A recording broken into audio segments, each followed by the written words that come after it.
Okay, I think that's got it. For some reason, whenever I test my camera, it gives me a much more narrow field of vision. I then go live and I have to readjust it because for some reason it's never quite the same way I added up. By the way, enough of this amazingly, captivatingly riveting technical information that even I barely find myself interested in. Welcome, folks. Another special edition live chat. I'm not sure what's so special about it. Watch it, and then you can tell me. In any event, I'm a little early as always because I allowed for miscellaneous misregards. I gotta tell you, I didn't think I was going to be able to go live today. We had the mother and father of all electrical storms, like really bad electrical storm here on Cape Cod.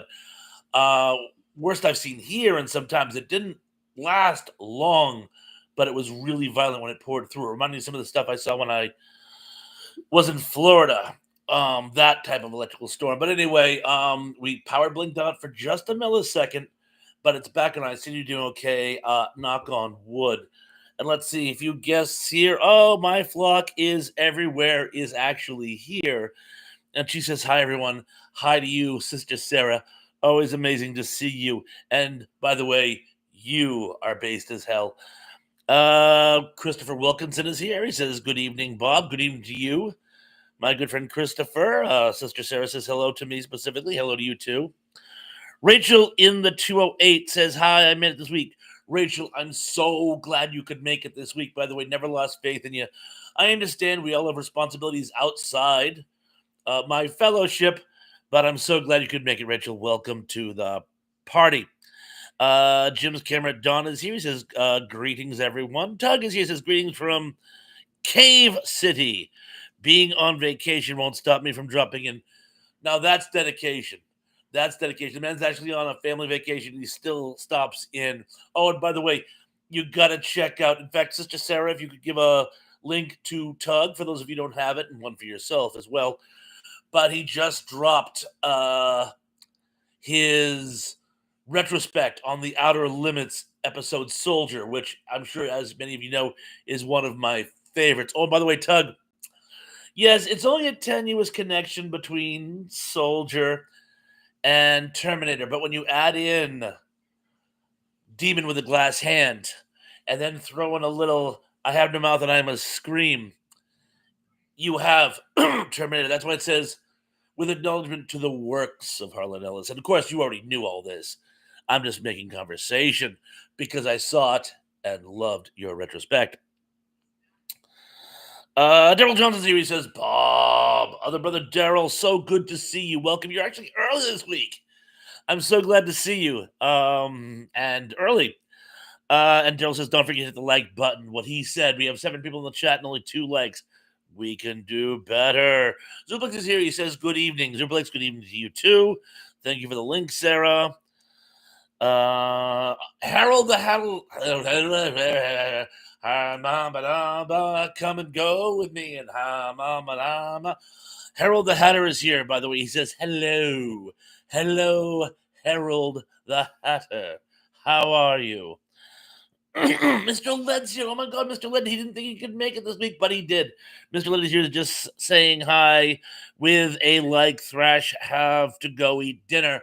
The fact that you could make it even just to say hi, I can't tell you how much that means to me, by the way. Thank you so much for joining us.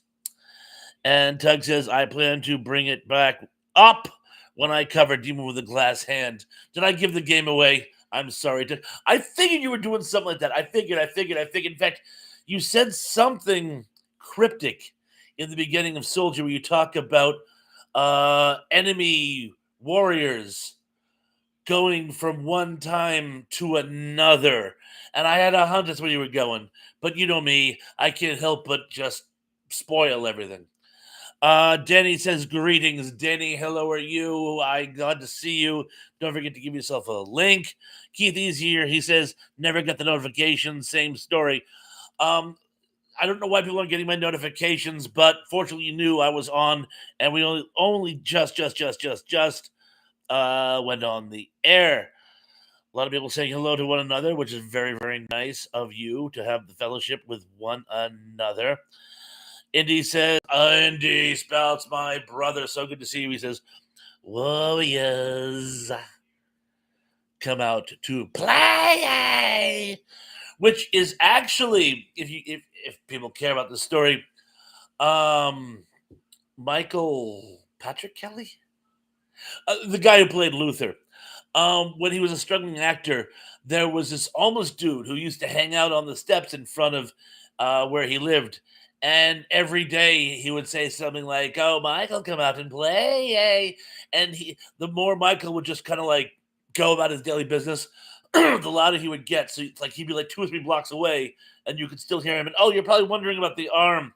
Yeah, I was sitting on a milk crate. Actually, two. I was sitting on 2 milk crates at work in the back of the house in the alley, doing some kitchen work, and I went to slide back. Now the part I was in was right next to the dish room. Floor was wet. When I slid back, the wet tiles, the bottom milk crate slid out. The second milk crate I was sitting on fell down, bam, and I whacked my arm really, really, really, really bad on the other milk crate. Probably just as well if I had, you know, I could have shattered my elbow. Is the long story short. But anyway, it's actually a lot better than it was a few days ago. Oh, Danny's listening while making a sandwich. What flavor of sandwich? I had turkey sandwiches for dinner last night. I do grilled turkey and cheese. I like grilled ham and cheese when I use turkey. They are yumsville. Tug says, not a spoiler, Bob. After all, I've never heard of Harlan Ellison. Who is this Harlan Ellison you speak of? Ellison. I know the world is going to give me a copyright strike. Someday, and I mean the someday, I'm going to go through my papers and I'm going to find the letter Harlan Ellison wrote me where he chastised me for my fundamental lack of basic science fiction knowledge, and read it. And Dominic D is here. He says, "Hey Bob, hey everyone," and Miss Lynn says, "Hey Ken, we'll just got my second warning. Leave now or no dinner." Letty, enjoy your dinner, man. Thank you for stopping by. And he says, Luther, are you angry with me? Trading places. It's so funny. 2 Walter Hill movies. Michael Patrick Kelly plays Luther in both of them. I always thought that was kind of slick. Oh, by the way, no one's told me. What do you guys think of my secret theory that Luther was actually working for the cops in the Warriors? It was sort of like a Whitey Bulger thing. David Patrick Kelly. I keep saying Michael Patrick Kelly. David Patrick Kelly, by the way. Thank you. Well, 2 out of 3 names isn't bad. And I'm just going to skim down. Tug says the milk crate challenge was so 2018. Yeah, but 2018, that was right before the world all went to shit. So I'd go back to 2018 in a heartbeat. Gary Carpenter's here and says, I'm back. Yes, and Gary, I'm so sorry. Very silly typo. I did mean Martin Mull, not Martin Mull. There is no Martin Mull. There's a Richard Mull, but it was just a typo. But thank you for pointing it out. When you're talking of the dead, you really should get their names right. John Doe says it's showtime. It certainly is. It certainly is a showtime. And have we got a show for you tonight? I don't know. Do we have a show for you guys tonight? And Christopher says, good evening, Comedic and Indy. And a good evening to you guys all as well. Ziblik says, sure it ain't broke. The milk crate? No. Oh, my arm? Oh, no. If it was broke, could I do this? Yeah, trust me, I couldn't. No, it's a really, really, really nasty bruise. I really whacked it down. So I get another one on my side too, where I could have cut the corner. Thank you very much for your concern, but no, I got full use out of the limb. It's just a nasty bruise. And let's just see. Oh, Dave is here. It says hi to you too, Dave. Danny Reloaded said, I like sandwiches with ketchup. Oh, is that Mice and Men? No, I like beans with ketchup. Yes, but we don't have any ketchup, do we? I was just fooling George. I wouldn't take ketchup. I'd let you have all of it. If there was ketchup, you could have it. I don't know why that scene of all stayed with me, but I always loved Of Mice and Men. Although I must have told you guys with great pride, I finally, it was on my reading bucket list since I was 14. I finally read Grapes of Wrath. That was a challenge. It was a book of wrath. Oh, and I'm on the last chapter of Z is for Zachariah. It's a surprisingly dull book, I gotta tell you, but Dave says, Alice's Restaurant. You can get anything you want at Alice's Restaurant. That was from Stockbridge. That's the other side of the state. Although Alice, I can't think of her last name, but Alice was actually living on Cape Cod when she retired and passed on a few years ago. But she used to do a thing with a local radio station where she would do like a little interview on Thanksgiving, and they would play that song. I love the Alice's Restaurant Massacre. And let's just see. Cindy D is here and jumped off the page. So I'm going to have to like back up a little bit here to make sure I'm not, well, I'm a little far back, but I'll catch up. No worries. But, uh, ooh, Alexander was catch. Here we are. Cindy says hello to Dominic D. Denny Wheeler, I love the icon. Sister Sarah's giving us a lot of her icons and saying basically hit the like button. And Dave says Alice's Restaurant Massacre song. Precisely. And Harold says, hey, look at me. I'm Cindy. Look at me. I'm Cindy. And WD says, attaboy, Luther. And Gary says, Marilyn Monroe house is saved from the wrecking ball. So it didn't hit her like a wrecking ball. And John does his roast beef sandwich with an egg cream. Sounds really good right now. Where did I know you used to have the great egg cream? I can't recall. But yeah, definitely roast beef sandwich with a hot mustard and cheese, cheddar preferred, onion roll with a few raw onions as well. Tab is here. Tab says, happy final day of Pride Month, Thrash. Happy final day of Pride Month to you too, my son. And he says, the ghost and Mr. Chicken. I actually saw that there was like some special event on in my school when I was a kid that got canceled. So instead, we went to the auditorium, gymnasium auditorium, gymtorium, and watched the Ghost of Mr. Chicken. I thought it was great. And Cindy is saying hello to folks. Rachel is saying hello to Harold. Harold is funny. Tug says, I had something called Kentucky Hot Brown for lunch. Basically, an open faced ham turkey sandwich, tomato and bacon, smothered in cheese. That sounds fantastic. Oh my God. A Kentucky Hot Brown. That sounds good. I just had dinner and now I'm hungry again. Watchamin is here, says hello everyone. Watchamin, hello to you as well. David says, here's Johnny. And Dominic D said Fernwood tonight was a funny show ahead of its time. Funny you mentioned that. Now, by the way, guys, remind me, I was supposed to have a special request trivia for tonight, and I completely, well, I'd forgotten anyway, I must confess. But anyway, I decided to postpone it, whatever it was. I decided to postpone it. Tonight's trivia is on Martin Mull. We lost Martin Mull this week, and he'd been a perennial throughout my life. So, yeah, that will be tonight's topic. And remind me of what I was going to do this week, and I'll see to it I do it for next week. I'll write it down somewhere. And Sister Sarah says, geek, he did, LOL. And Harold says, Kentucky Hot Brown looks so amazing. Always wanted to try the apologetic geek.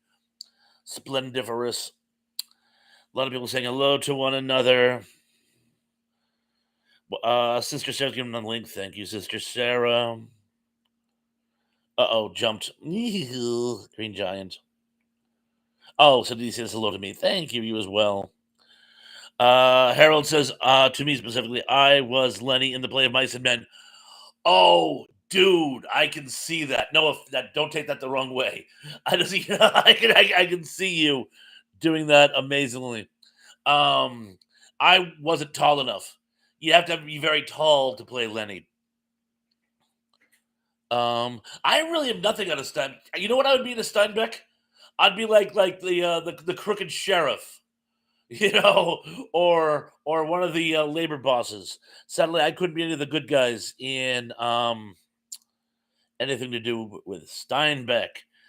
And Tug says to Harold, if you can make it in to Mammoth Cave by tomorrow, it's on me. Okay, where is Mammoth Cave? I am hideously embarrassed. It sounds like an amazingly cool place. I am unfamiliar where the Cave of Mammoth is. And Gary Carpenter says, rest in peace to Martin Mull. Absolutely positively correct. Daryl says, you're a super geek, Bob. You say it as though it just dawned on you. Um, and Keith says regarding Grapes of Wrath was a true job. Oh, I'm sorry. Reading, you actually spelled it right. I read it wrong. Reading Grapes of Wrath was a true job. It was. It was a couple things. Well, one, not only it's 620 pages. Also, to give it flavor, he decided to write it in the speaking style of people who were, and it's so funny because when he's speaking exposition, it's this very articulate, you know, college grad reading level. But then when the folks are speaking, they speak like cliche poor people from the 1930s. So you're constantly shifting gears, and you're correct. John says, watching Rocky and Bullwinkle right now. It's on Me TV Tunes. I still don't have it in my area. My local cable package hasn't added it. That's why I haven't been able to watch it. I actually surfed around the other day, and I thought it was just like I just wasn't able to like find it. No, I can't find it because I don't have it yet. Rachel says it was a hard book. All I remember is ketchup and eggs, which grows me out. Oh, uh, of Mice and Men. Yeah, Steinbeck really is a hard read. Between the social commentary, it's just they're just so unrelentingly bleak. Tim says, guess the popular 90s sitcom, a group of teenage friends and their principal experience their trials, tribulations, and troubles at Bayside High School in Southern California. You just got saved by the bell, son. Texas, don't tell me about the rabbits. Oh, I know. And I will pat them. And CD says, hello, Thrash. I think I read that already. And Sarah gave us another link. Thank you, Sarah. And Tugs gets saved by the bell. And Daryl says she would bring out the 8x10 glossy photos of the guy with the 8x10 with the each one circle with a paragraph on the back saying what the circle was. And I used to like virtually know that song by heart. I used to. I don't anymore. Um Zublik says the good guys. Um no, you're the good guys. I haven't like I said, I used to listen to that song like every Thanksgiving, but I haven't listened to it in years. Rachel says we had to read Grapes of Wrath in the seventh grade. In the seventh grade, did you start in September and have to extend the school year? Oh my god! Like I said, it's I didn't read of Mice and Men until I was in high school. Wow, Rachel, I doff my cap to you. Holy cow! Not to mention, there's a couple parts in that are kind of racy, dare I say. And Tug says, "I'll take 4 whole fried chickens and a Coke, and I'll take some dry white toast with no beverage." And Rachel says, anyone on here read Catcher in the Rye, my favorite book? I couldn't get through it. I don't know. People like literally ordered me to. They go, Bob, you have to read Catcher in the Rye. You must read Catcher in the Rye. It was like Atlas Shrugged. People were coming out of the woodwork like demanding I read Catcher in the Rye. And I started it, and I don't know. I couldn't warm up to it. It just I don't, and I love period piece books, even though it was written in contemporary time. I love that. I love that. I couldn't get into Catcher in the Rye. Probably just as well because we all know what happens to people who read Catcher in the Rye. And my flex says, "Geek, you still have your skin, hopefully." And Gary says Martin Mull was in now. As I said, don't give the game away. So I'm not going to finish reading that message. No offense. And Keithy says hi, Cindy, Gary, and Z. And John says, what show had a single man abducted and fell in love with a female alien and lived on Earth? My stepmom's an alien. That's gonna be my educated guess. And Tug says Sarah mostly, but I've been going underground just in case. Oh, I get it. The game, yeah. And Keithy says, wasn't Martin Mull just basically an artist who got into acting? Pretty much. My understanding was, from my cursory research, he was a musician. But I guess when he was on stage, people found his shtick to be very approachable. Actually, it reminds me of, now that I think of it, the Marx Brothers. The Marx Brothers were a musical act, but in between songs, they would horse around on stage amongst each other, and they found that people were more interested in their comedic shenanigans than their music act. So they became a comedy group. Fun fact.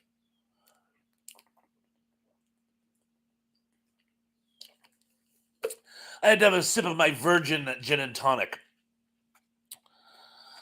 Ziplik says, no longer using the purple glasses I see. Wife took them back. She hates the wire frames. Her hair gets stuck in them, so we traded. Oh, Emily Militia says, hey, y'all. Hello there, Emily. No pet names or anything, just Emily. Ziplik says, no long. Oh, yeah, we read that one. Lobos Chris is here. Grey Wolf says Thrash. Lobos, good to see you.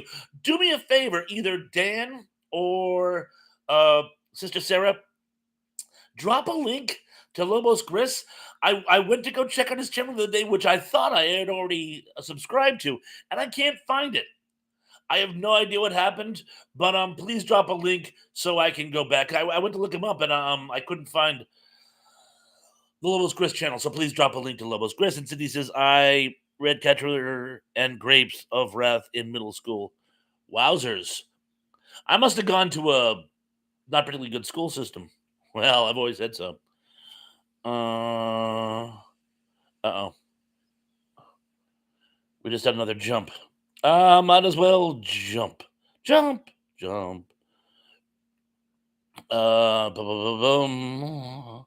Going backwards because somebody said something and I don't want to miss it.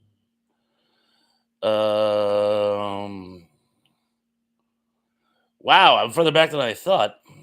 Well, don't worry, I'll catch up. Well, speaking of catch up, I'll catch up. Here we are. A lot of people saying a little bit of Gris. Sister Sarah says geek sounds logical giggle.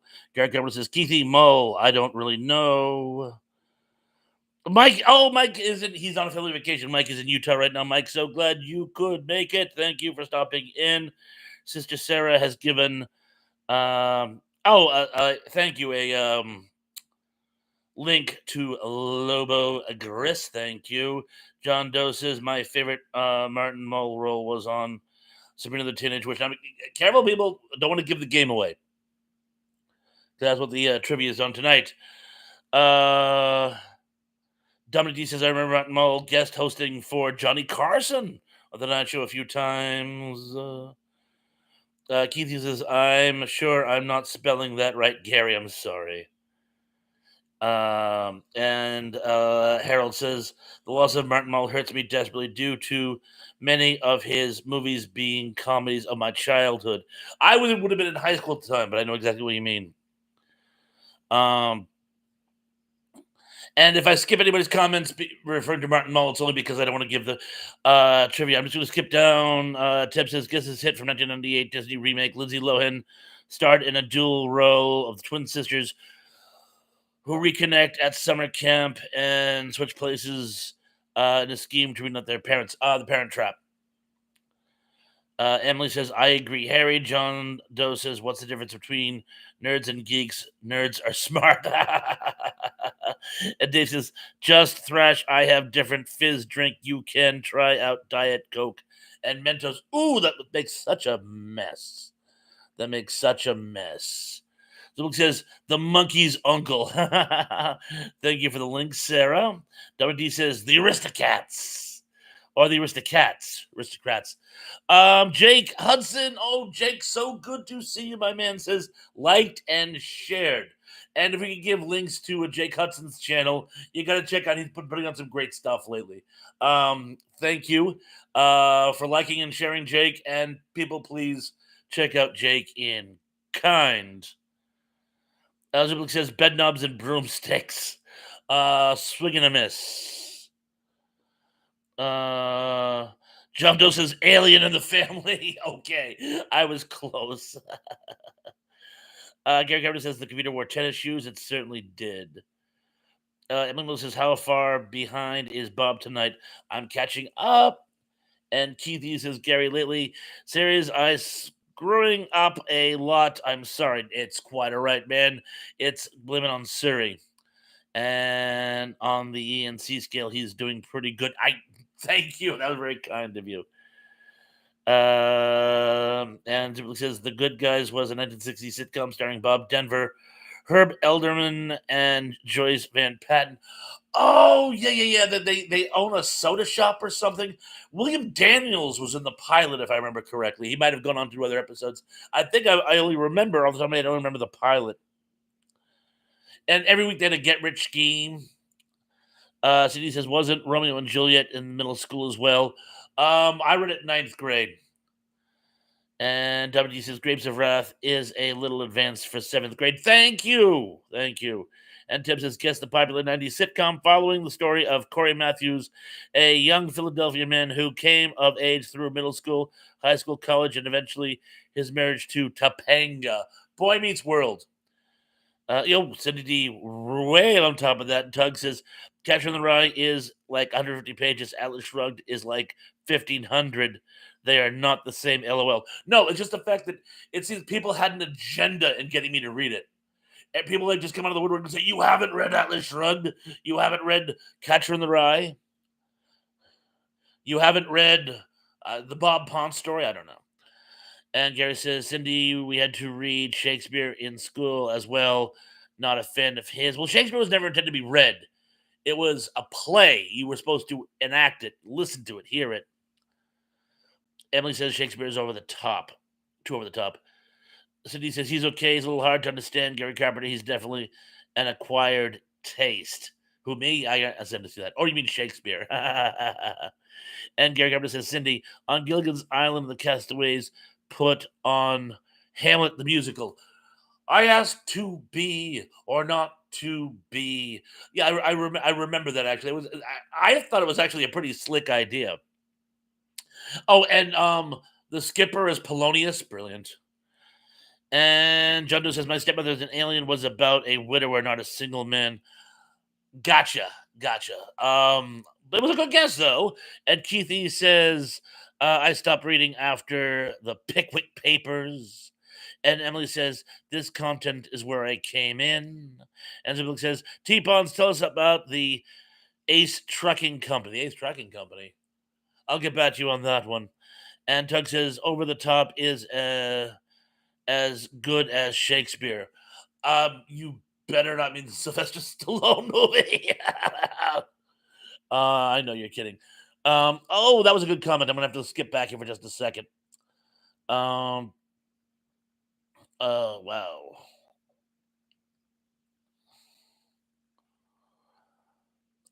Wow. Oh, here it is. Gary Gabriel says Macbeth is considered a bad luck play. You mean that Scottish play? Rachel says Shakespeare is not as good as people pretend he is, but I did love As You Like It. Tug says, you mean that Scottish play? Teb says, guess the popular late 90s, early 2000s sitcom, a Long Island sports writer and his wife go through everyday situations with his parents and brother who live across the street from each other. Everybody loves Raymond.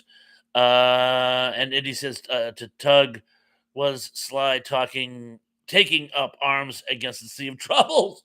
Ooh, well played, old man. And Gary Carter says, Geek, yep, I shouldn't have said his name. That Scottish play. And Tug says, I'm a massive Shakespeare nerd, but I understand people who don't like it. Me too. Oh, and Sister Sarah dropped the link. Thank you. So, very good. Thank you. Cindy says, I like Othello the more. It's actually one of my favorites. It's one of his bloodiest, too. And Emily says, I never read any of the classics. You know what Samuel Clemens said about the classics? Everyone thinks should be read, but nobody wants to read. I'm going to skim down. A lot of people having fellowship with one another. Tug says, I was in a performance of Scottish play in middle school, but given that they gave me the smallest part, the doctor, you can guess how much acting talent I had. And Emily says, Cindy, I read for pleasure and just didn't please me. WT says, Sheriff Lobo. Lobo Grizzly, our Sheriff Lobo. Oh, BJ and the Bear, Carter Country. Ooh, there were a lot of shows set in the South now that you mention it. Remind me to tell you the story of Carter Country when I actually get back caught up. And Cindy says it is a complicated read. And Emma Miller says, Gary, I never read that either. I'm only LGB member who hates the movie, I think. And Zublik says, Josie and the Pussycats. And John Doe says, unless you're an actor, actress, or putting on a play, there's no reason to read Shakespeare because they're not books to read. They're scripts for stage and screen. Exactly, John. I couldn't agree with you more. Sarah just noticed I have the pickle. Yeah, it's Pickle Rick from Rick and Morty. And Tug says, John Doe, they are definitely meant to be experienced, not read. You are correct. I think we're all in agreement there. And Teb says, guess the classic 1989 rom-com, Billy Crystal and Meg Ryan, lifelong friends struggle to become more than just friends. When Harry Met Sally. And Emily says, I've read Alice in Wonderland and Through the Looking Glass. Do those count? Oh, sure. Why not? Tug says, yeah, those definitely count. And Gary Carver says, what is there to hate about the movie? It's perfect. Ooh. And Cindy says, When Harry Met Sally is my favorite movie. Really? Excellent. My wife likes it too. And I'm going to skim through. Emma says, I don't know, Gary. Dorothy just gets on my nerves. Apparently, we're talking about I'm guessing we're talking about not Alice in Wonderland. Wizard of Oz. Wizard of Oz. Keithy says it's 7:51. Well, it's 7:57 where I'm standing, so I'm a little back. Up, Tug says we write the Bob Pond story every Sunday at 6:30. A lot of people saying, "Oh, Tracy's here." Tracy says, "Hi guys, hello Tracy, so good to see you. Welcome to the party." Gary Cameron says, Les Manelli, last husband was gay. Oh, I did not know that. Or maybe I knew and forget it. Tim says, guess the 1989 teen dark comedy called Classic Winona Ryder. It's Heathers.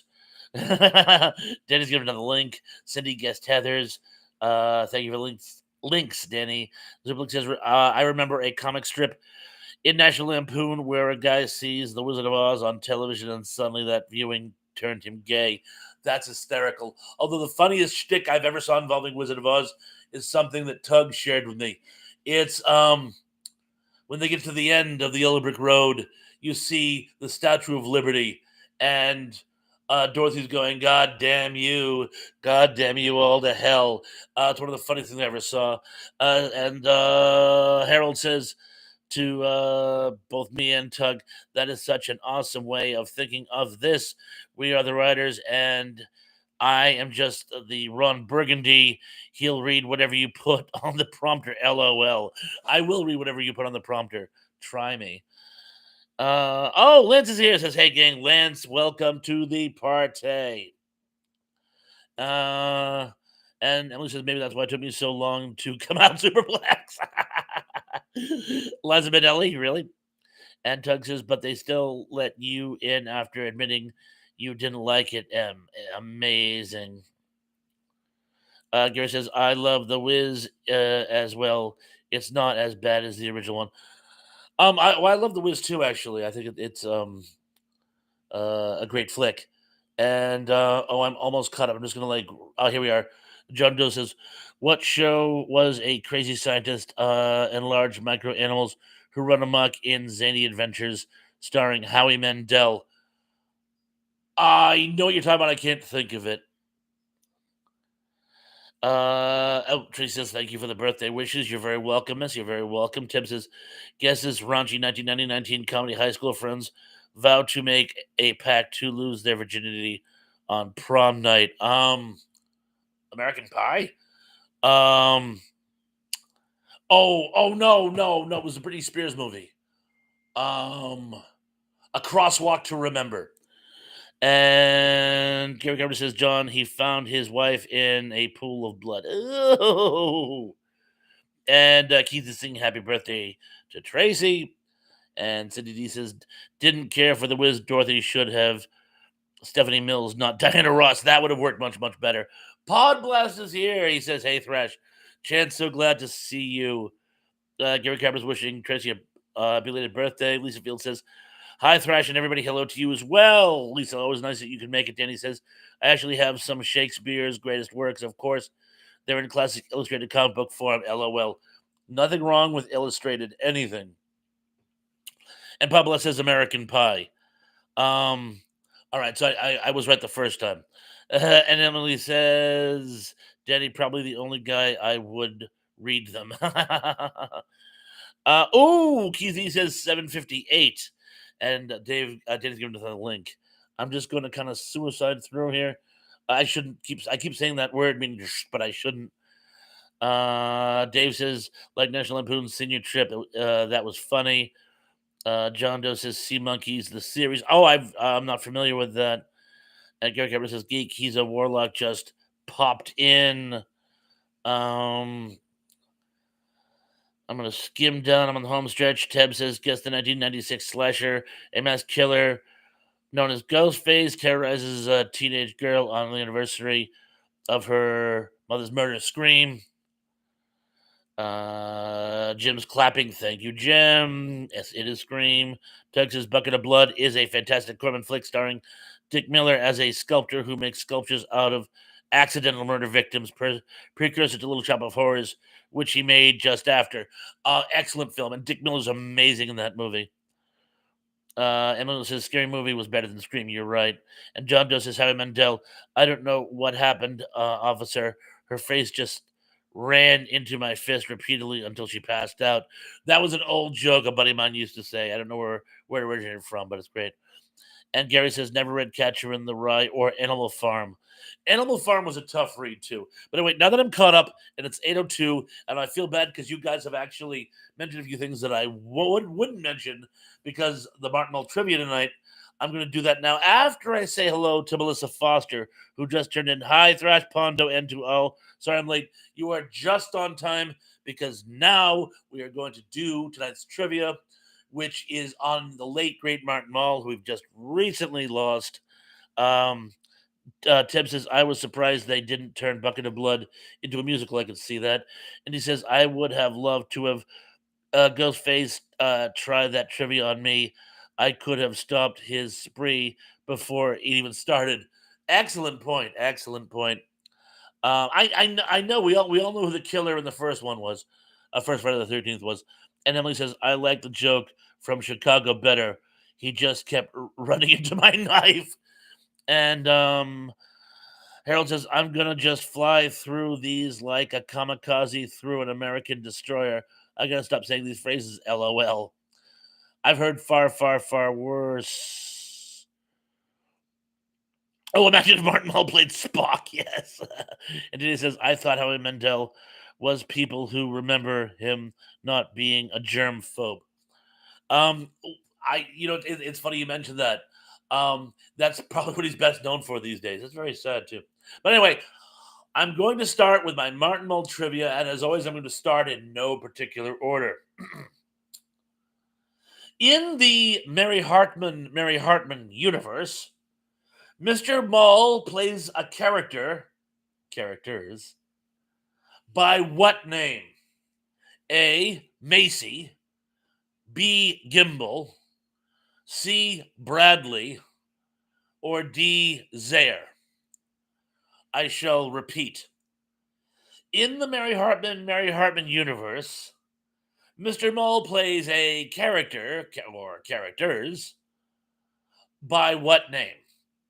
Was it A. Macy, B. Gimbel, C. Bradley, or D. Zaire? Oh, and for those of you who are really on your game, you'll know all those choices are actually department stores. There's only one still left, and it's hanging by a thread. Emily Lewis says, I never watched that show. Well, it was a whole universe. There was there were a series of shows related to Mary Hartman. Mary Hartman. You would have been a kid when that came on, because, like I say, I was like 10 or 11, I think. But Zubelik says, "You got to be kidding me! When do I ever kid?" Chances anybody who my show set knows the answer. Cindy says Macy is still left. Exactly. Macy's is the only department store of those that is still left. Bradley's closed. Oh God. 25 years ago, and I don't think there's any Zares left at all anywhere. There were one or two like independently owned, but I think they're all gone too. Tug says Gimbal is what Shaggy calls him as a ghost. Gimbal, I get it. I get it. Rachel says, I love that show. I was really young. Pablo says, Saw. W says, Norman Lear created those shows. He certainly did. Rhymes with pimple. Good one. John Doe says, Mr. Potato Head. And Dave says, E, surely you can't be serious, prompting Ramak to say with a straight face, I am serious, and don't call me Shirley, but I'm bumped. Because T. Pons is lying. He wasn't even born when Mary Hartman was broadcast. I was born in 1967, and I believe the show came out in 76? All right, so maybe I was 9. But I was alive when Mary Hartman came on. And Harold says, I vote Montgomery Ward. And W says, rest in peace, Woolworths. Keith says, oil chain stores. And Melissa Foster says, Norman Lear created a lot of shows. And each one actually spurned the next one. It was kind of weird. Oh, Jen is right, 1976. Thank you. So I was right, 76. And, Rachel was born in 73. Young lady. And Gary Carpenter says Norman Lear was a genius. He created a lot of shows. He certainly was. The correct answer is Gimbal. B. Get it? Macy's Gimbals. Yes, he played Garth Gimbal, a character in Mary Hartman, and then the local talk show host, Barth Gimbal, which was brilliant. It was a takeoff on late night talk shows, but it was supposed to be like a small town version where it's like a bunch of like weird geeks, and most of them were just like stand-up comedians who would do their bits, only as if it was serious. It was actually a really, really great show. By the way, moving forward, Purple People Eaters love it. Ed John Doe says Toys R Us just opened 5 stores with the plans to go nationwide again. Good luck. Anthony says 1967 as well, Gary Carpenter. And Christopher, I was born in 62. You're that much older than I am, Christopher? I thought you and I were about the same age. I know it's only 5 years, but still. Anyway, question 9. Playing against type, Mr. Mull plays a caring father in this classic 80s flick. Was it A, My Bodyguard, B. Fast Times at Ridgemont High, C. Heathers, or D. Mazes and Monsters? I shall repeat. Playing against type, Mr. Mull plays a caring father in this classic 80s flick. Was it A. My Bodyguard, B. Fast Times at Ridgemont High, C. Heathers, or D. Mazes and Monsters? Almost was born in 76. Wow, you're a kid. Pardon me. Oh, the guesses are kind of all over the place on this one. I'm kind of surprised. John Doe says, guest starring Martin Mull playing as Spock. I would have killed to see Martin Mull play Spock. At least do the screen test. Tug says, I should abstain since I talked about this very recently. Oh, go ahead, guess. A lot of people guessing Heathers. Good guess, but wrong. The correct answer is one of my wife's favorite films, My Bodyguard. My Bodyguard. One of those 80s dramedies. Ruth Gordon plays the grandmother, Martin Mull plays the father.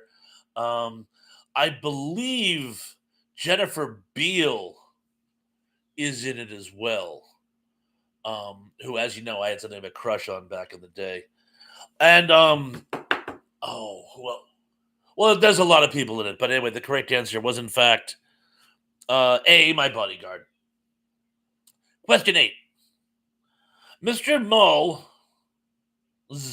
I'll come in again. Mr. Mull's vintage novelty song, Men, is set in what toxically masculine setting? A 19th century sailing vessel, B, a lumber camp, C, a First World War trench, or D, a prison? I shall repeat. Mr. Mull's vintage novelty song, Men, is set in what toxically masculine setting?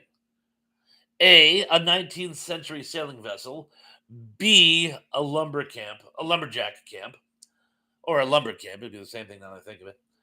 C, a First World War trench, or D, a prison? David says Curly. Mayor Curly? Tug says, I'm a lumberjack, I'm okay.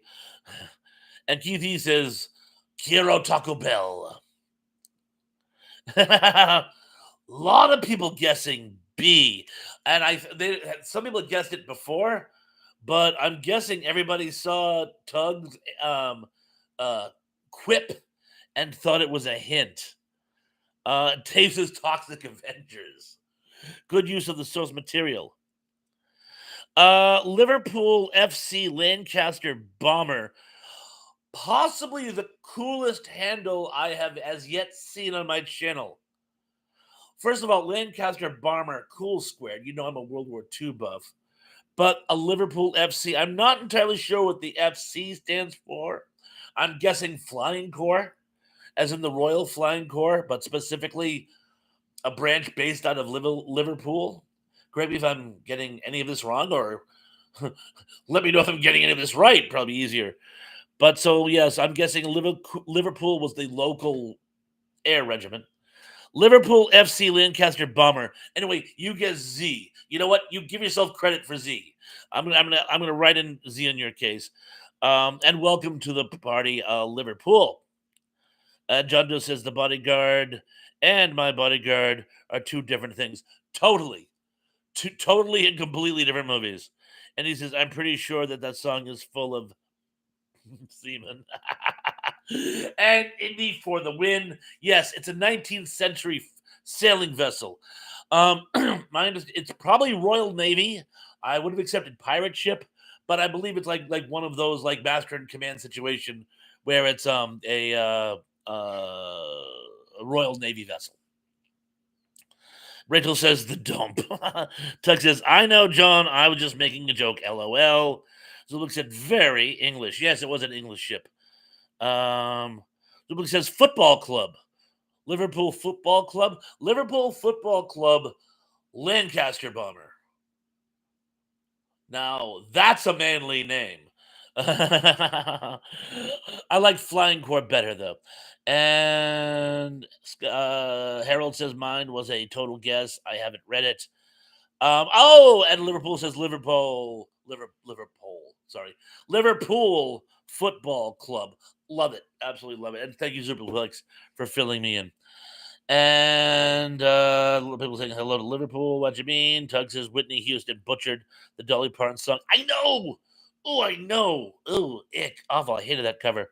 And Liverpool says, I'm from Lancaster, England. Where are you guys from? I'm currently broadcasting from Cape Cod. We do none of them tonight. We have there's Alex and there's Baked Beans. I do get a number of people from the UK who join us. I think Jim, are you from the UK? I know Ronnie is. Jim, I can't remember if you're from the UK or not. I know Ronnie's from the UK. Most of us are Yanks. In answer to your question, WD says, I never saw The Bodyguard or My Bodyguard. John Doe says, Tug, go eat a potato. And he says, to Tug, preach, brother. Emily says, I honestly don't know how much about Martin Mull before a clue. We're getting to that one, no worry. And Harold says, I am so upset that I never got to hear Martin Mull sing I Was in Love with You, and I could fake it. And let's just see. Gary says, Geek, her version is terrible. It certainly is. Cindy says, Barbara Streisand turned Kevin Costner down for The Bodyguard. I did not know that. I did not know that. David says, Pirates are. And Gary says, Geek sounds like a banshee. Susie and the Banshees? And Tug says, Hey, pirate, why do you have a steering wheel on your belt? It's driving me nuts. And Richard says, I hate Whitney Houston. Unpopular opinion. Not on this channel. And Harold is welcoming Liverpool Football Club. I'm just going to call Liverpool for these purposes. And Emily says, Dolly sang it with her heart. She did. Whitney sang it with that shrill nails on the chalkboard voice. And Cindy says, she didn't. Houston was great on that song. Dolly Parton didn't care. She made more money on it than her.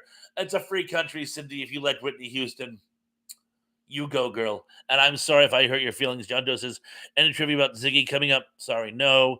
Liverpool says, I am a very experienced. I'm not sure what that is, but you go. And Dave says, I'm a Midwesterner. And I'll just skim down here. Dave's from Minnesota. Zubik says, yeah, Cindy D. Whitney put that song on the map and was an even bigger hit. Emily says Cindy Whitney was also popular at the time she sang it. Melissa says the original Dolly Parton is the best. I seem to be getting off the rails here. Tracy says Cindy, I like both versions, but my opinion, nobody does. Jolene better than Dolly herself. And Scott says, Harold says, I don't care what y'all say about Whitney Houston, but you don't dare talk about my boyfriend Kevin Costner. Doug says Harold wishes he was Whitney Houston. Emily says, I'm not saying Whitney is a bad singer. I absolutely love her music, but I will always love better than Dolly. And John Doe says I should do some trivia about Ziggy. I'll see what I can do. Moving on. Number 7. Actually, was that 8? Yes. Number 7. For which major product did Mr. Mull not do endorsements? Pizza Hut, B, Michelob, C, Diet Coke, or D, Diet Pepsi. I shall repeat. For which major product did Mr. Mull not do endorsements for? A, Pizza Hut pizza, B, Michelob beer, C, Diet Coca-Cola, or D, Diet Pepsi Cola. Zulu says, I never heard of the song before Whitney's version. Really? No kidding. Emily says, I want some Bowie trivia. David Bowie? I would love to do David Bowie. I didn't know you guys were all into David Bowie. I'll see what I can do. Danny says, trivia makes my head explode like a scanner. Gary Carpenter says Z, then you better get on the ball. Just hear it from Dolly. Zubik says, "Are you serious? Who knows that answer?" Well, because you remember commercials he did, right? Like for example, yes, like for example, Indy got the right answer. No, he did commercials of Michelob beer. Particularly, Michelob was they were marketing their Michelob Dark back. Sean Indus is here, late, just like the rabbit in The Looking Glass. Well, glad you could make it. Um, Diet Pepsi. He never did endorsements for Diet Pepsi, but he did. He remember he did the whole Pizza Hut where he did the pizza etiquette and told people how they had to eat their pizza. He was affecting his really pompous, uh, pedantic persona and telling people how they had to eat their pizza. And then he did Diet Coke ads, where again he was a know-it-all and was trying to tell about people from the fact they were drinking Diet Coke and was usually wrong. But anyway, he did not do Diet Pepsi, and I'm sorry nobody else knew that. And Tug says, I remember the pizza ads and the Diet Coke. I'm just guess between the other two. Oh, good. Yes, again, the correct answer is D. D. And I'm now moving on to number 6. Mr. Mull played your typical 80s asshole boss type in this Michael Keaton comedy. Was it A, Gung Ho, B, Night Shift, C, Mr. Mom, or D, Touch and Go? And Harold says, if you do Bowie trivia, I will force my wife to be here for it. She loves Bowie. You know what? I'm writing this down now. David Bowie. That's going to be fun. So next week is David Bowie. Boy. John Orchard is here and says, Mr. Mom. Johnny Orchard, so glad you could make it, by the way. This week for sure. Oh, God, this week for sure. Okay. Dominique says David Bowie's real name was Davy Jones. He had to change it because the Monkees were popular at the time he started out. Yes, and there was also another group in the UK at the time called Davy Jones Locker. So it was like a double whammy. And do you know where he got the name Bowie? I do. And you know what? Because that's going to be one of my trivia questions for next week. In fact, the whole David Jones thing would have been one too, but you can't resist. Can't resist. John Doe says he was also a fan of a Texan named Jim Bowie. And that, yes, his favorite movie when he was a kid was about that Jim Bowie. Was it just called Jim Bowie? I haven't seen the movie probably since I was in high school. But the only scene in the whole movie I even remember was he has to fight a duel with a guy and he wants to fight with knives. And the guy goes, I'm not a street brawler, I am a gentleman. So Bowie says, use a sword. And he has to fight the guy. He uses his Bowie knife. The other guy uses a sword and he wins. Oh, and he fights in this like chapel or something during an electrical storm. They can't see each other except when the flashes of light hit. So they have to wait till the flash of light and then they lunge at each other. It's a really amazing scene. Did I imagine this or did it actually happen? John Doe says Ernest P. Worrell ruled. He ruled. He certainly did. Archon said, "Oops, no, don't worry, don't worry. I have plenty more. I have plenty more." And Tuck says, "My mother-in-law insisted on pronouncing his name like Bowie knife. Drove me insane. I like how they present the young ones. Bowie, David Bowie."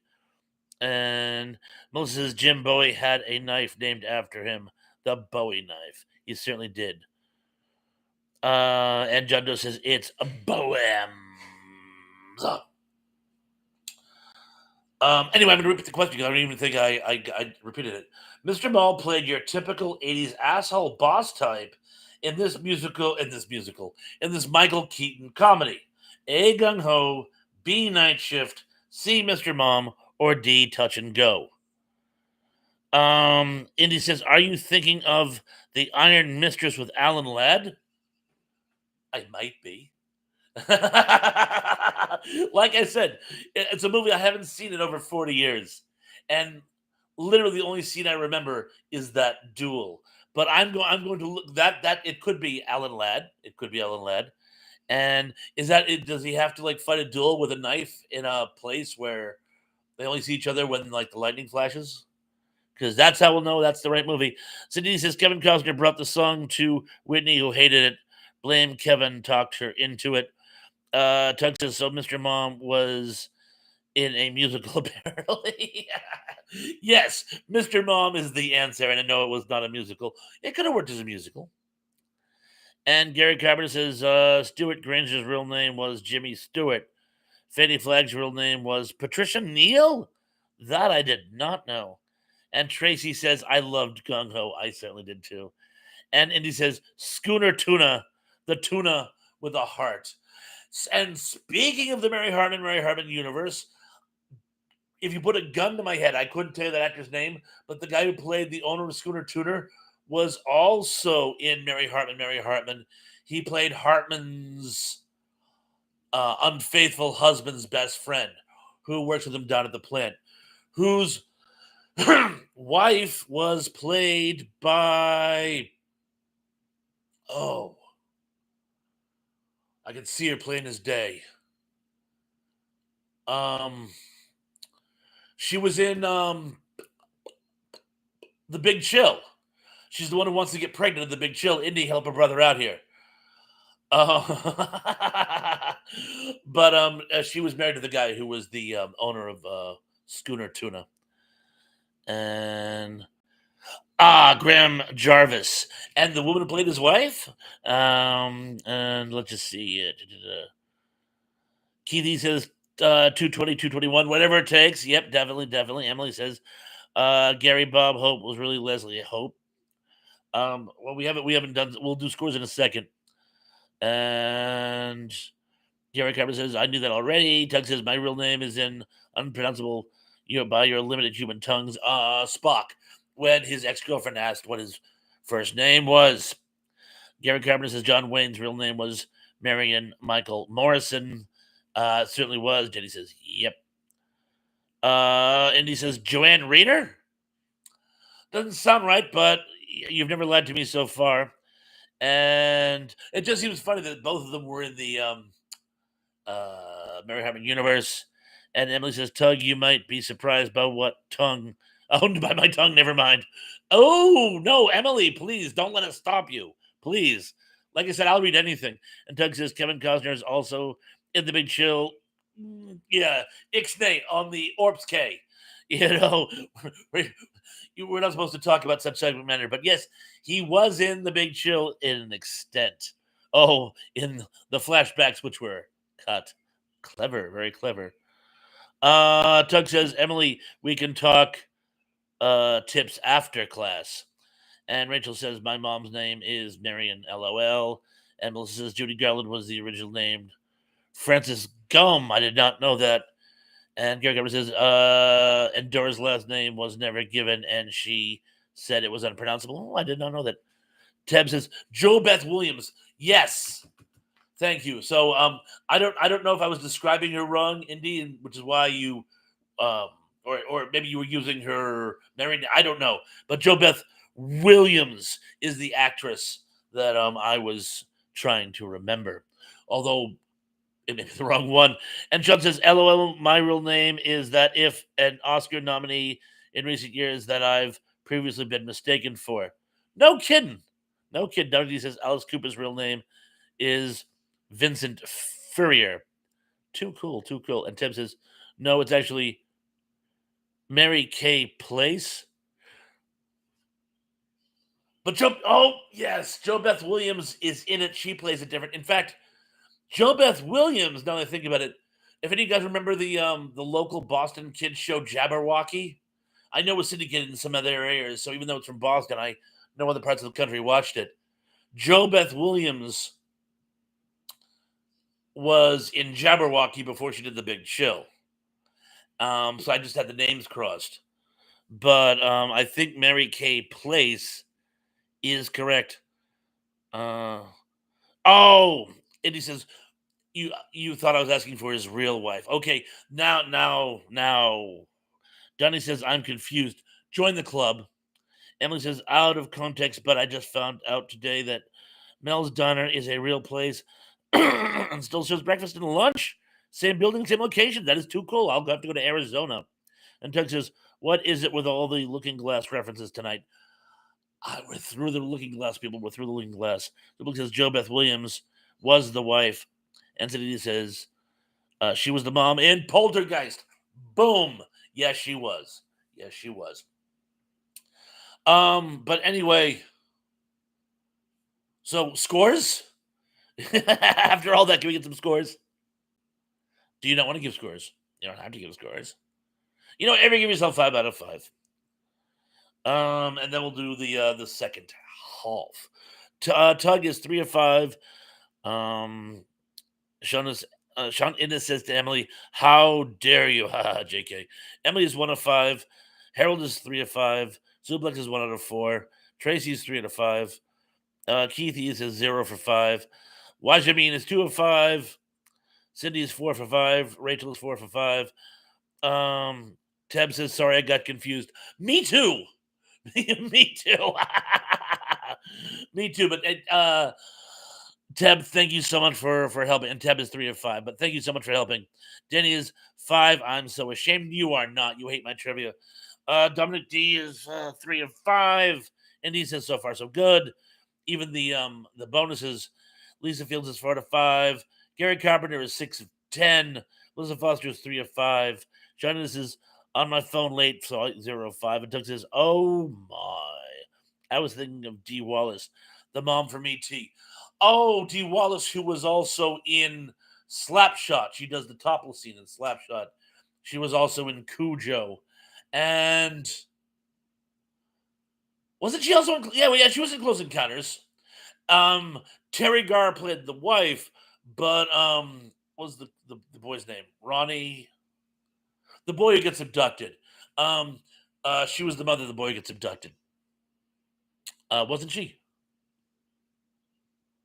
I might be. Oh, am I confusing her? Oh dear, I'm confusing her with Melinda Dillon. I'm so sorry. I think some of them the ones I got are right, but why am I off the rails tonight? I don't know. We have to stop doing actually, you know what? I love these tangents where our tangent has a tangent. So you know what? Give them hell, people. So she was on Cujo, so I get at least one of them right. And W says Slapshot was a great movie, very funny. My dad took me to see that when I was like 9 or 10. And Sean says, "I love Dee Wallace. I still think of her too, Eric." And Indy says that would be a cotangent, Bob. I think I passed math with a D that year, but D for diploma, we used to say. And Tug says, "Yeah, that was Melinda Dillon." Okay, I went from one to the other, which is funny because Steve's not here tonight, but he was talking about actors that you sometimes confuse. So now I have one that I can use. And Gary Gerber says, "Jamie Farr turned 90 today." Klinger. Yes, he happy birthday, Mr. Farr. A bridge too far. So close and yet so far. It's a long way to Tipperary. And Sean says Dee Wallace was in 10 with a little skin. I don't remember that movie. I saw it on like a sleepover or something when I was like 13 years old. Didn't get much sleep afterward. Anyway, moving forward. Andy says, there's my boy. Entity says, "Is she not Dee Wallace Stone anymore?" Well, I think she's between a rock and a hard place. And Tug says, "And she was in Critters. Far more important." There's nothing important about Critters. Number 5. Which TV series did Martin Mull not appear with Fred Willard? Was it A, Fernwood Tonight, B, Roseanne, C, DC Follies, or D, Madam's Place? I shall repeat. In which TV series did Martin Mull not appear with Fred Willard? Was it A, Fernwood Tonight, B, Roseanne, C, DC Follies, or D, Madam's Place? Really? I won't have to wait. I don't want to give the game away. Apparently, nobody remembers DC Follies. um, well, take this one stages. They were definitely in Fred One Tonight together. That's all we've been talking about for the last 40 minutes. Never heard of it, huh? Roseanne, Martin Mull plays Roseanne's boss at the coffee shop, and Fred Willard plays his partner. He's only in about 8 episodes, but they do appear together.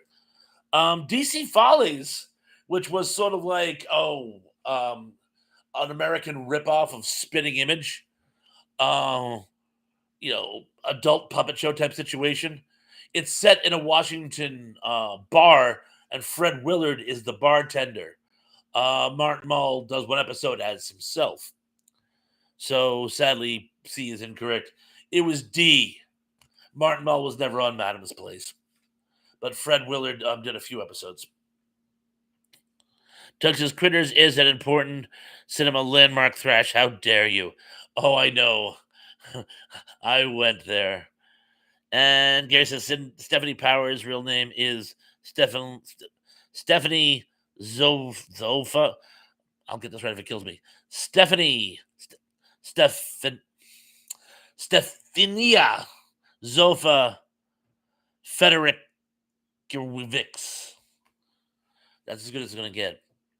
And he says, "Am I hallucinating, or was Madam's Place that puppet show with Waylon Flowers?" Yeah, it was. It was also. Are you sitting down? It was the springboard for uh springboard for somebody I can't think of. Did the Tonight Show for years. He's from Boston. He's from the Boston area. He just retired recently. Was just badly burned actually in an accident. But late night host. He was just starting out in the early '80s, and he was a stand-up comedian, and he was doing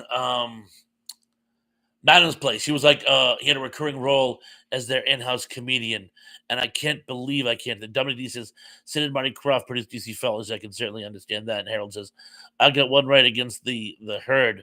Rare for me. Proud of that one. And Denny says what? And Rachel says, I loved Martin on Roseanne. Daryl says Melinda Dillon was the little boy's mother in Close Encounters. Yeah, so it was Melinda Dillon. Okay, so that's what I thought. We're just talking about it too. And John Collins is here and says, so seriously, Bob, I have a question. How much money would I have to donate to charity, and to which one, in order to hang out for a date or two on the bridge? That would be discussed. Why? But are you planning on coming to Cape Cod? If you were planning on coming to Cape Cod, you would be my guest of honor. So if you're planning a trip to the Northeast, please let me know and we will discuss it. You got my number still. You got my number and you follow me on Facebook. If you're serious, if you're coming to Cape Cod, you got to get on the horn with me and let me know. And Zubik says I can see why the name was changed. Rachel says that was it. I love Madam. Zubik says hello, John. A lot of people saying Jay Leno. Thank you. I don't know why I couldn't think of Jay Leno. Jay Leno, yes, from Weymouth. I want to say from Weymouth, Mass. And yeah, he was starting out as a comedian, and he went on to become huge in the talk show circuit, even eventually taking over at the Tonight Show. But he got to start. It's so funny. He was like literally a newlywed when he was doing Madam's Place, and Madam asked him a question. How's married life treating you? And he goes, I find I'm not dating as much.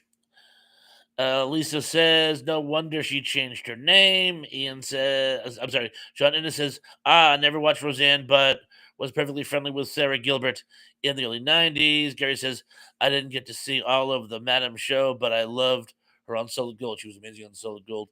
Emily says, Madam and Waylon Flowers was on a B. Arthur special in 1980. They were. Oh my gosh, they were on that. I remember that special. Len says, sorry, I had to take care of something. No worries, Len's glad you're back.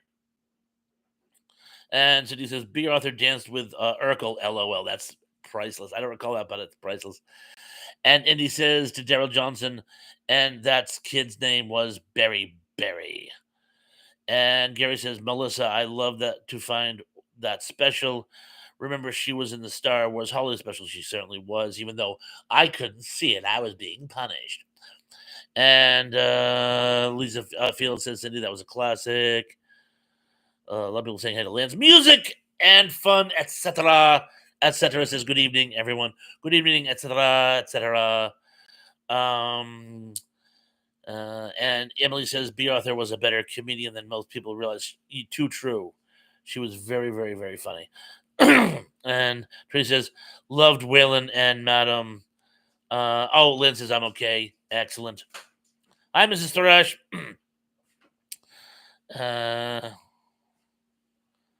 And let's just see. Zublik says, at this rate, we'll never get to question 4.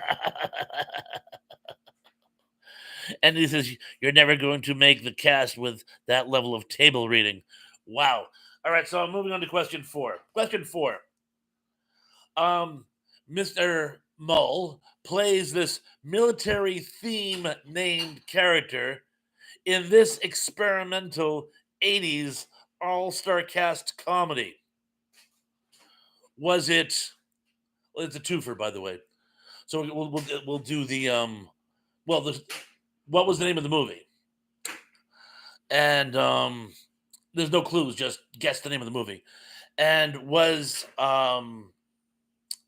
his name General Nuisance, B, Colonel Mustard, C, Major Payne, or D, Private School? So again, it's like a little bonus thing. Guess the name of the experimental movie and then his character's name. So Mr. Mull plays military-themed named character in this experimental 80s all-star cast comedy. So part 1, name the experimental comedy. And was he A, General Nuisance, B, Colonel Mustard, C, Major Payne, or D, Private School?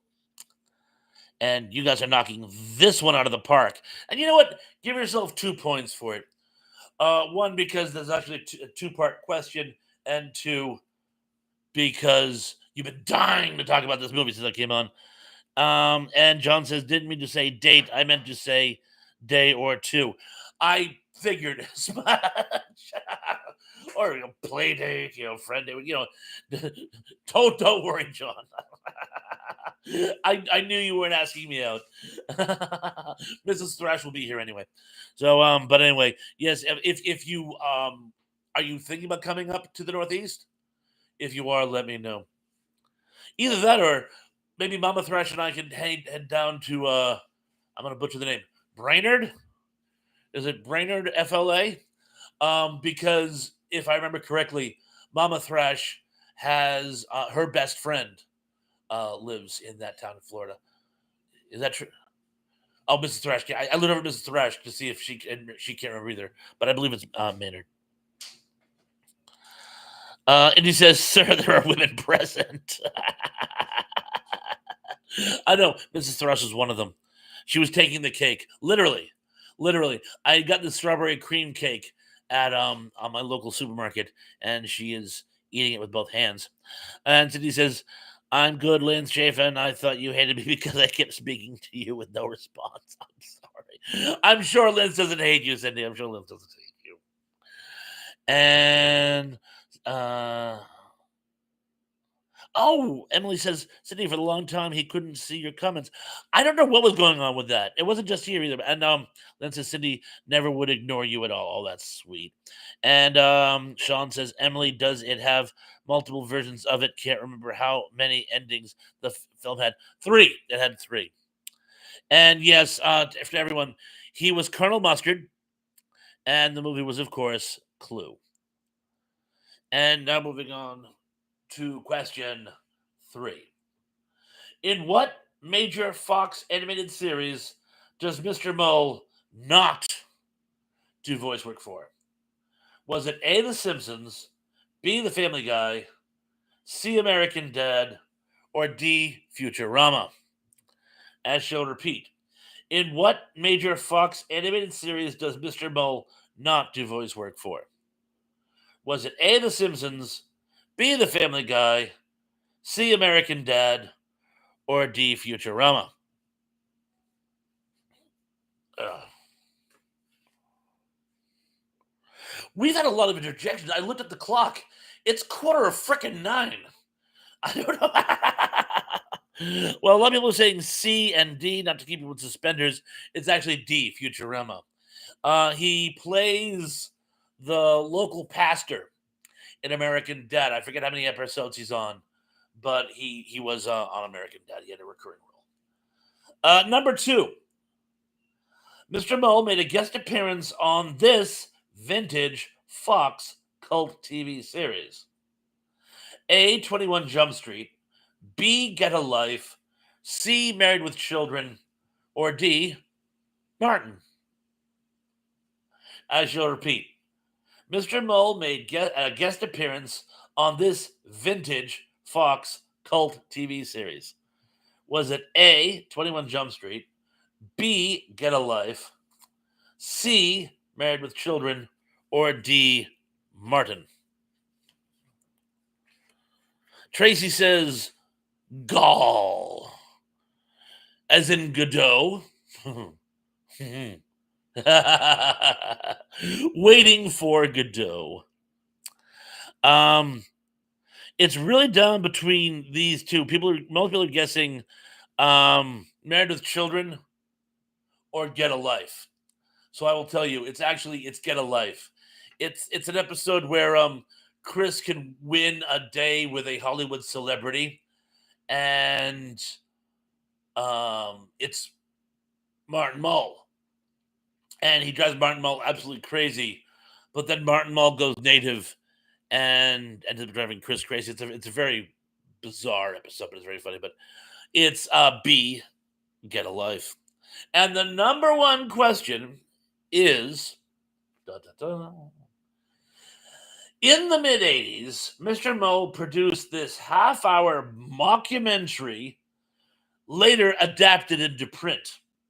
Was it A, the history of white people in America, B, the history of middle America, C, the history of vanishing America, or D, the history of the American America? I shall repeat.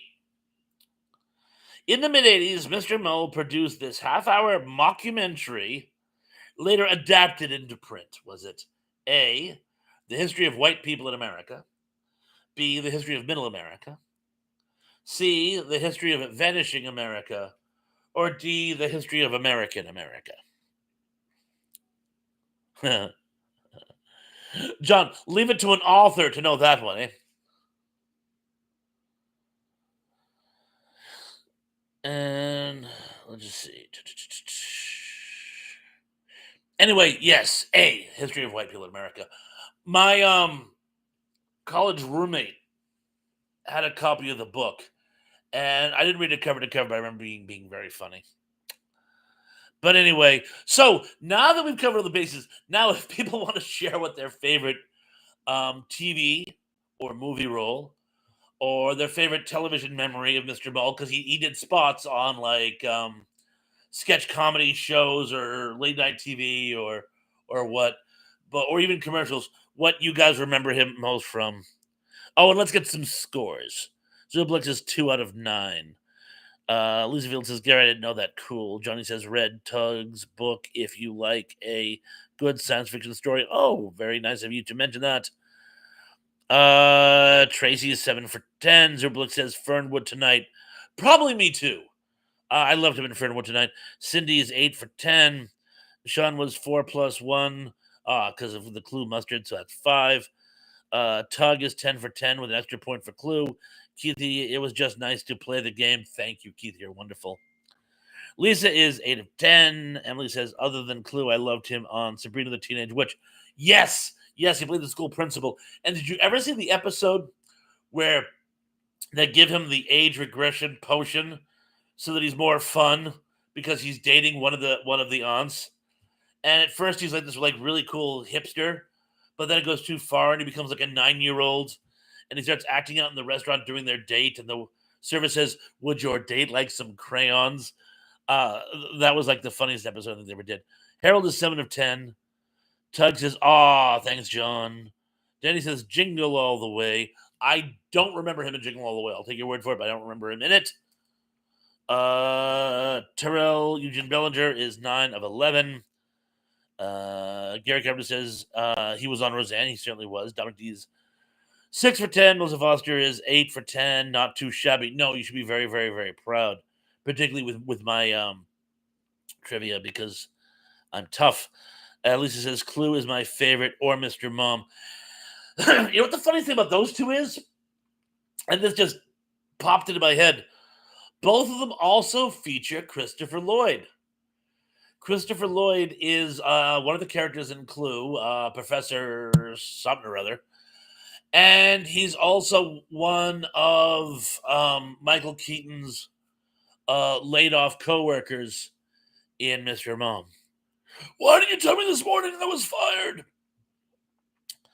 And Emily says 31, 3, I think, 1 for Clue. And Watchman says, I don't remember my score, lost track. No worries, give yourself 11 for 10. And Harold says, I loved him in Clue and Veep. And Cindy says, I loved him in Mr. Mom. I think everybody, that's one of his best roles, even though he played such a jerk. I think it was one of his best roles. And Emily Miller says, I watched every episode more than once. And Lisa says he was good in Sabrina. He was funny. He certainly was. And Lynn says, well, bye, guys. Sorry I was late tonight. Okay, have a happy 4th of July, everyone. Lance, thank you for stopping by. Take care of yourself. It was great to see you again tonight. And Christopher says, I love Sabrina the Teenage Witch as well, Emily. And he says, I got the number of guys in Frank Sinatra's gang in 1960. 11. Ocean's 11. And you didn't think I'd get that, did you? And Lisa says, Cindy D, he was so slimy. He certainly was. A lot of people saying goodnight to Lance. Emily says to Christopher, that was my Friday night go-to show. And Tracy says, gotta run. Have a great night. Yeah, take care of yourself, by the way. Thank you for joining us. And John says, Mull was the father in My Bodyguard. Then he starred in an odd 80s film I always liked called Serial 1980, which I watched on cable a lot. I don't remember Serial. Of course, I remember My Bodyguard. And Melissa says, I remember that Martin Mull was on an episode of Golden Girls as a 1960s hippie recluse that Dorothy convinces to leave his apartment, but he offers her to live with him. Oh, Individual Mind is here. Says, hello, I'm late, but I have been with a family. LOL. Hope all is good. Individual Minds. Yeah, it's we're just about to wrap up actually, but thank you so much for stopping by. Hope you had fun with your family, and thank you for the well wishes. Thanks for joining us. Oh, my flock, or well, pretty much anyone, Danny or Cindy, please drop a link for Individual Minds. People say good night. John says, my wife and I were watching Golden Girls with the other night. Noticed that would have been awesome. Golden Girls had a cook in the pilot. It would have been interesting had Leslie Jordan would have had role. A lot of people saying hi to Indy Minds. Indy says, I think the film FM is underrated as a slice of late 70s Americana. Soundtrack is spectacular. I have only vague recollection of it, like the vaguest. Indy says, thanks for the trivia, Bob. No, thank you. Thank you. Thank you for joining us tonight. Danny, thank you for the link. That was very, very kind of you. Emily says, Indy Mind, what do you have on your channel? If you haven't checked it out, it's really cool. It's funny. He'll do like just these, I don't want to say random, but like one day he was just sitting in a tree pontificating. It's like, I'm sitting in this tree. It's really cool. He'll just, when the mood strikes him, he'll just do an impromptu post, and they're surprisingly engaging. They're actually pretty slick. So you check it out, please do, please do. Uh, oh, and of course, music as well. By the way, but I find the impromptu de facto posts for some reason they really grab me. He says, "LOL." Yes, in the tree.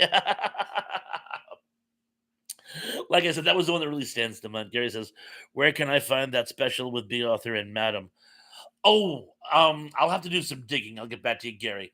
Um, put that in the comments when in replay, and if I can find it on AMBD or something, I'll get back to you. Christopher says, "Good night, everyone." Emily says, "Done." A lot of people saying good night. Angel Man says, "I do facts of song and bands. LOL. It was a random tree, and I scared that guy. LOL. That's right. Yeah, some passerby. He's scared. Um, you know, Individual Minds. Have you checked out? I do something called Creepy Classics, where I'll basically deconstruct a song. It's usually some nice, fun, up tempo song that people love to like rock out to. But when you listen to the words, it's actually kind of creepy. I actually have a playlist of them. If you like the concept, please check out my creepy classics. Um, See if you like those as well. Um, because I too love deconstructing old classic music and bands. Uh, oh, he says, okay, I'll check it out, bro. Well, thank you. Thank you very much. And he says, did we ever learn where Mammoth Caves are? Are they in Kelly? That's a Bronson Canyon, but it might be there as well. He never did answer. Okay, Indy, where are the Mammoth Caves? John says, thanks, Bonds. I was north with some family business, hospice stuff. Oh, I hope everything's okay. Your show made me feel things are getting back to normal. Oh, great. And I hope everything's okay, bro. Like I said, I'll try to call you this week. I will like really try. Oh, Gary says no in Kentucky. Oh, Ed Tug says Kentucky. The best of the best, the west of the west. And Danny says, did you see where the Chinese accidentally launched a nuke last night? No. Luckily, it was Chinese junk, so it malfunctioned and crashed. True story. Are my nightmares not haunted enough for you, Danny? Well, thank you for keeping us informed, but dude, creepy. You see, this is the stuff that keeps me up at nights. Uh, Doug says, fun times, Danny, fun times. A lot of people say goodnight to Zuper. And Emily says, good to know. Hours late. And Zuper says, it was an orbiting rocket. Oh, it was an orbiting nuke that malfunctioned. Well, gee, that's even better. Hmm. Oh well, the Earth has had a good run. Anyway, guys, I just want to say, oh, John Collins says, Bob, can I call you tomorrow, please? Please give me a call tomorrow. I'm looking forward to it. And Keith says, there are 3 shells on Demolition Man keeping me up.